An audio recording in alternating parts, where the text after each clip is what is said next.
नमस्कार। हम फिजिक्स के पेपर वेव एंड ऑसिलेशंस में पिछले काफ़ी समय से यूनिट 1 को कर रहे हैं। इस वेव एंड ऑसिलेशंस की जो प्रथम इकाई है, इस प्रथम इकाई में हमने दोलनों का प्रकार सीखा है। हमने जो गति सीखी है वह सरल आवर्त गति सीखी है और उसमें हमने कल्पना की है कि किसी भी प्रकार का कोई एनर्जी का लॉस नहीं हो रहा है। परिणाम स्वरूप इस प्रकार की अवस्था में कोई भी नॉन कंजर्वेटिव फोर्स उपस्थित नहीं होने के कारण हम ये मान सकते हैं कि आयाम और ऊर्जा there is no loss of energy and amplitude. हमने सिंपल हार्मोनिक मोशन के अनेक एग्जाम्पल के द्वारा इस विषय का गहन अध्ययन किया है। तत्पश्चात हमने कपल्ड ऑसिलेटर समझे हैं। ये अपनी इकाई का द्वितीय हिस्सा है। कपल्ड ऑसिलेटर में हमने समझा था कि यदि दो ऑसिलेटर हैं और उनकी कपलिंग कर दी जाए तो उनकी जो गति है वो स्वतंत्र नहीं रह पाती, और इसके अनेक उदाहरण हमने देखे थे। उसमें से हम अनेक उदाहरणों में सॉलिड स्टेट फिजिक्स के भी कई उदाहरण जैसे लेटिस वाइब्रेशन के मैंने आपको बतलाए थे, और उस केस में हमने फ्रीक्वेंसी के मान निकाले थे। इस कल्पना को हमने और आगे बढ़ाया था और फिर हमने इस कल्पना को एन कपल्ड ऑसिलेटर पर लिया था। जनरलाइज केस भी हमने डिस्कस किया था। अपनी इकाई का जो तृतीय भाग है वह तृतीय भाग है डैम्प हार्मोनिक ऑसिलेटर।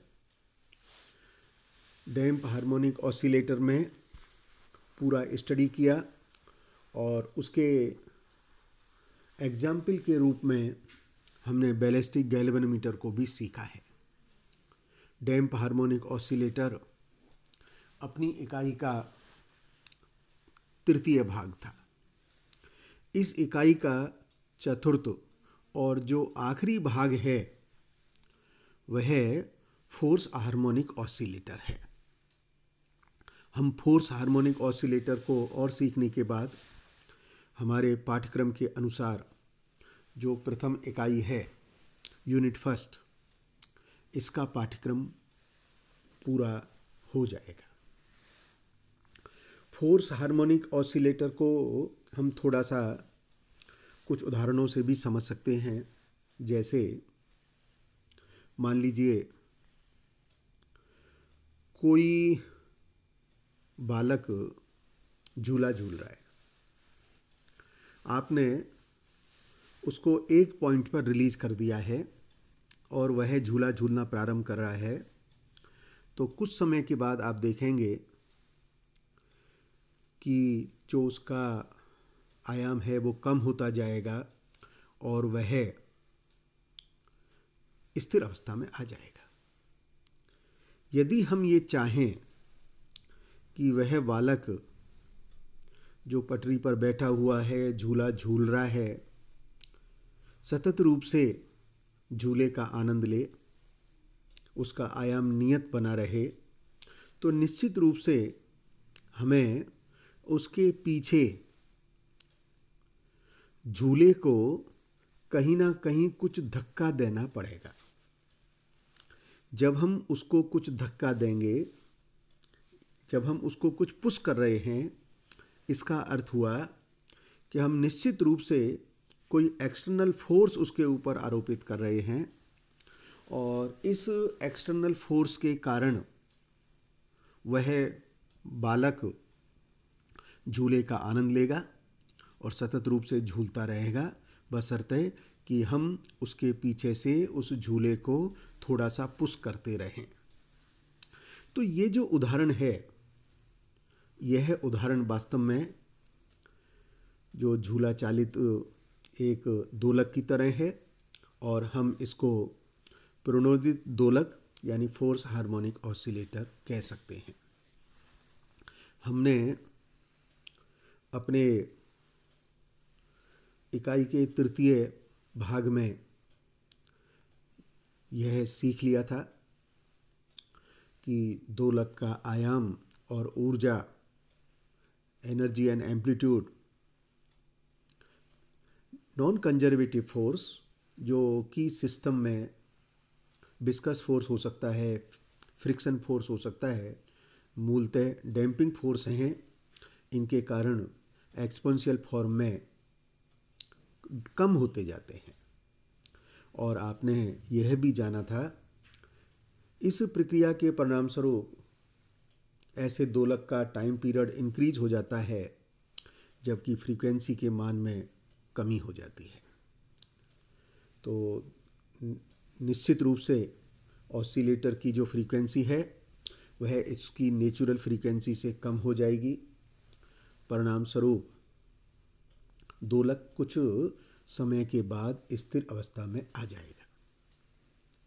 जैसा मैंने अभी उदाहरण से आपको समझाया कि यदि हम चाहें, यदि हम ऐसी इच्छा व्यक्त करें कि हमें कांस्टेंट एम्पलीट्यूड का ऑसिलेशन मिलता रहे, तो निश्चित रूप से हमें इसके ऊपर कुछ एक्सटर्नल पीरियोडिक फोर्स लगाना पड़ेगा।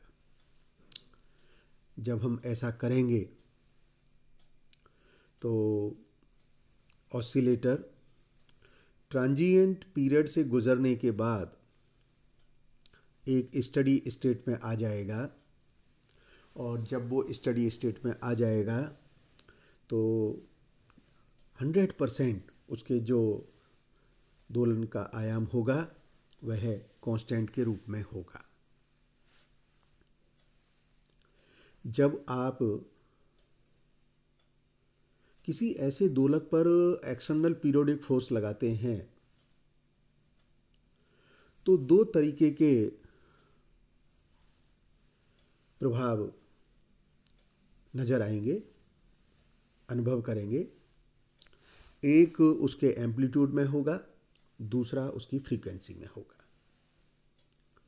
जैसा मैंने अभी आपको समझाया है, डैम्पिंग फोर्स मूलतः उस दोलक की गति में कुछ हिंड्रेंस ऑफर करता है, कुछ अवरोध उत्पन्न करता है, परिणाम स्वरूप आयाम कम हो जाता है। जबकि एक्सटर्नल पीरियोडिक फोर्स उस दोलक की गति में सहायक बनता है और इसके आयाम में कमी नहीं होने देता, बल्कि आयाम में वृद्धि करता है। अवमंदन के कारण यानी डैम्पिंग के कारण जो फ्रीक्वेंसी है वह नेचुरल फ्रीक्वेंसी से कम हो जाएगी। यदि जब हम एक्सटर्नल पीरियोडिक फोर्स लगाते हैं तो जैसा अभी आपको समझा रहा हूँ, उसकी फ्रीक्वेंसी भी प्रभावित होने लगेगी। कुल मिलाकर के दोनों प्रक्रियाओं का जो परिणामी प्रभाव होगा वह यह होगा कि एम्पलीट्यूड और फ्रीक्वेंसी को कांस्टेंट लेवल को प्राप्त करने में कुछ समय लगेगा। अतः दोलक की ऐसी अवस्था जिसमें दोलक का आयाम व आवृत्ति परिवर्तित होती रहती है, एम्पलीट्यूड फ्रीक्वेंसी कांस्टेंट नहीं हो पाते, वो जो टाइम इंटरवल है वह उसका ट्रांजिएंट स्टेट कहलाएगा। और जब एम्पलीट्यूड और फ्रीक्वेंसी के मान कांस्टेंट हो जाएंगे तो हम उस स्टेट को स्टडी स्टेट कहेंगे। निश्चित रूप से आपको अनुमान हो गया होगा कि इस स्टडी स्टेट में जो ऑसिलेटर का फ्रीक्वेंसी होगा वह फ्रीक्वेंसी एक्सटर्नल पीरियोडिक फोर्स के बराबर होगा, और जब उसकी फ्रीक्वेंसी बराबर हो जाती है तो हम इस प्रकार के ऑसिलेटर को फोर्स ऑसिलेटर कहते हैं। तथा जो एक्सटर्नल पीरियोडिक फोर्स है जिसमें एम्पलीट्यूड कांस्टेंट हो गए हैं वह ड्राइविंग फोर्स कहलाएगा। पुनः मैं अपनी बात को जो समझाया है एक बार दोबारा समराइज करने का प्रयास करता हूँ। ऐसे पीरियोडिक ऑसिलेटर जिन पर लो डैम्पिंग है और एक्सटर्नल पीरियोडिक फोर्स लगाया है, जिसे हम ड्राइविंग फोर्स कहेंगे, निश्चित रूप से इस स्थिति में एम्पलीट्यूड का मान एक्सटर्नल पीरियोडिक फोर्स की फ्रीक्वेंसी पर निर्भर करेगा। आप देखेंगे कि एम्पलीट्यूड ऑफ ऑसिलेशंस का मान जब हम ड्राइविंग फोर्स की फ्रीक्वेंसी में वृद्धि करते हैं तो किस प्रकार से चेंज होता है। जब फ्रीक्वेंसी का मान बहुत कम है तो प्रत्यानयन बल रिस्टोरिंग फोर्स प्रभावी रहेगा, और जब फ्रीक्वेंसी का मान आप बढ़ाते जाएंगे तो जो नेचुरल फ्रीक्वेंसी के आसपास जब आप आ जाएंगे तो डैम्पिंग फोर्स डोमिनेंट होंगे और आवृत्ति के और अधिक मानों के लिए दोलक का द्रव्यमान और फ्रीक्वेंसी पर निर्भर करेगा। इस प्रकार से ड्राइविंग फोर्स का भूमिका रहती है और आगे आने वाले अध्याय में आप ये सीखेंगे कि दोलक की जो कला है वह चालक बल की आवृत्ति के साथ साथ परिवर्तित होती है। Phase of oscillator changes with the frequency of external periodic force, और इस कंप्लीट साइकिल में इसका जो मान है फेज का वो 0 से बढ़कर पाई तक चेंज हो जाता है। हम अपने आने वाले इन टॉपिक्स में इस बात को आपको समझाने वाले हैं। अब हम जब फोर्स हार्मोनिक ऑसिलेटर का कंसेप्ट समझ चुके हैं तो बिल्कुल जिस प्रकार से हमने हार्मोनिक ऑसिलेटर की इक्वेशन सॉल्व की, कपल्ड ऑसिलेटर का इक्वेशन सॉल्व किया, डैम्प हार्मोनिक ऑसिलेटर का इक्वेशन सॉल्व किया, तो बिल्कुल उसी तर्ज पर हम फोर्स हार्मोनिक ऑसिलेटर का इक्वेशन भी सॉल्व कर सकते हैं। देखिएगा यहाँ पर ऑसिलेटर पर जो फोर्स लग रहे हैं वो कौन कौन से हैं। शुरुआत से रिस्टोरिंग फोर्स लग रहा है, डैम्पिंग फोर्स लग रहा है जिसके कारण डैम्पिंग हो रही है। मान लीजिए ओमेगा एंगुलर फ्रीक्वेंसी है और इस फ्रीक्वेंसी का हमने एक्सटर्नल पीरियोडिक फोर्स भी उस पर आरोपित कर दिया है। इसका अर्थ हुआ कि ऑसिलेटर के ऊपर अब तीन बल कार्य कर रहे हैं। एक बल पुनः दोहराता हूँ, रिस्टोरिंग फोर्स हो गया, डैम्पिंग फोर्स हो गया, and third is driving force which is externally applied of the frequency of omega. अगर हम इस प्रकार के 3 बल कार्य कर रहे हैं तो हम तीनों बलों का जो संबंध है वो किस प्रकार से लिख सकते हैं। First equation F R is equals to minus K Y restoring force को रिफ्लेक्ट कर रही है।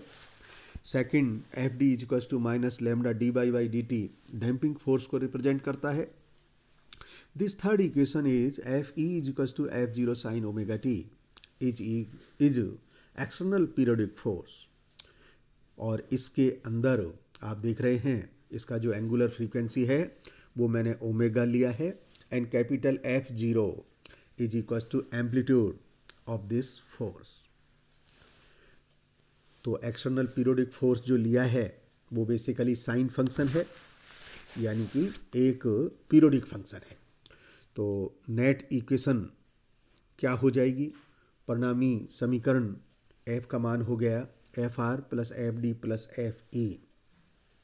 Now by using Newton second law this equation is M D two by D T square is equals to minus K Y minus lambda D Y by D T plus F zero sine omega T. M से complete divide कर दिया, equation हमें मिल गई है D two by D T square plus lambda by M D Y D T plus K Y M is equals to f0/m sin omega T. अब इस समीकरण में हम मान रहे हैं λ/m is equals to 2r is equals to 1/tau। tau is equals to relaxation time. देखिएगा, ध्यान रखिएगा, मैं पिछले बार भी आपको बता सका हूँ रिलैक्सेशन टाइम का, क्योंकि m/λ जो रेशो है, इसका जो टाइम निकल के आता है, इसकी जो डायमेंशन निकल के आती है वो टाइम की आती है, जिसको कि हमने रिलैक्सेशन टाइम के कंसेप्ट में लिया है। k/m ओमेगा 0 माना है, f0/m को स्मॉल f0 माना है, और जब हम इन सब को सब्स्टिट्यूट कर देते हैं तो हमें इक्वेशन प्राप्त हो रही है d2y/dt² plus 2r dy/dt plus omega 0² is equals to f0 sin omega T. इस प्रकार के जो हम सब्स्टिट्यूशन कर रहे हैं वो क्यों कर रहे हैं? इसलिए कर रहे हैं कि हम उस इक्वेशन को हम अपने वेल नोन इक्वेशन में कन्वर्ट करना चाहते हैं, ताकि हम पिछला जो अध्ययन किया गया है उसके पैरेलल हम इसको सॉल्व कर सकें। तो इस प्रकार की इक्वेशन नंबर 1 प्राप्त हो गई है, और इस समीकरण को हम फोर्स ऑसिलेटर के लिए सॉल्व कर सकते हैं। हमने कहा इस समीकरण का जो हल है वह है y is equals to y0 sin omega T minus phi है। y0 चालित दोलक का आयाम है, फाई आवर्ती बल एवं विस्थापन के मध्य कलांतर है। तो इस समीकरण से हम फर्स्ट डेरिवेटिव, सेकंड डेरिवेटिव निकाल सकते हैं, और फर्स्ट डेरिवेटिव और सेकंड डेरिवेटिव को निकाल के हम इक्वेशन 1 में उनके मान को सब्स्टिट्यूट कर रहे हैं। जब उनके मान को सब्स्टिट्यूट करते हैं तो हमें इस प्रकार की समीकरण प्राप्त हो जाती है। जो समीकरण प्राप्त हुई है वह समीकरण समय के सभी मानों के लिए लागू हो रही है। इसलिए इस समीकरण पर हमने 2 प्रकार के रिलेशंस फाइंड आउट कर लिए हैं। तुलना करने पर sine omega T minus phi और cos omega T minus phi के 2 टर्म इस प्रकार की मिल गई है। परिणाम स्वरूप उनके हम रेशो से tan फाई का मान निकाल सकते हैं, और यदि इन दोनों को स्क्वायर और ऐड कर दें तो हमें y0 का मान प्राप्त हो रहा है। y0 यहाँ पर चालित दोलक का आयाम है। हम कल इस अध्ययन को आगे बढ़ाएंगे। जब तक मैंने जो फोर्स हार्मोनिक ऑसिलेटर का जो कंसेप्ट आपको डिटेल में समझाया है, मेरी अपेक्षा है आप इसको दोहराएं, पुनरावृत्ति करें और इस विषय को समझें। धन्यवाद।